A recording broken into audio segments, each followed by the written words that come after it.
Hi friends, నేను మీ నిక్షుని. ఆ రోజు అయితే ఇదేమంటే ప్లాంట్స్ గ్రోత్ అయినాయి అని చెప్పాను. అవైతే ఇప్పుడు పెద్దగైనాయి. ఫస్ట్ వీడియోలో ఉంటుంది చూడండి. సబ్స్క్రైబ్ చేసుకోండి అండ్ లైక్ అన్నీ చేయండి. ఇవైతే చిక్కుడుకాయ చెట్లట, చూడండి ఎంత పెద్దగా అయినాయో. అండ్ ఇవి కొన్ని డేస్కి మనకు చిక్కుడుకాయలు అన్నట్టు కాస్తాయి, మనం తినవచ్చు. ఎంత మంచిగా హోమ్ మేడ్ అంటే వెజిటేబుల్స్ పెట్టినాం ట్రీస్. అండ్ మా మమ్మీ ఇంకా చాలానే పెట్టింది, చూస్తే తోటకూర చెట్లు కూడా పెట్టేసింది.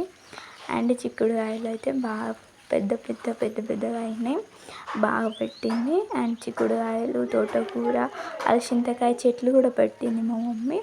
అలసందకాయ చెట్లు కూడా 2-3 బాగానే ఉండే, అవి కూడా బాగానే అయితే. అండ్ నెక్స్ట్ బెండ చెట్లు కూడా ఉండే, బెండ చెట్లు కూడా పెడితే చూడండి. అండ్ బెండ చెట్లు అవన్నీ బాగుండే చూడండి. ఇవన్నీ మనం ఏ విటమిన్ అన్ని ప్రోటీన్స్ అన్నీ ఉండాలంటే మనం వెజిటేబుల్స్ బాగా తినాలి.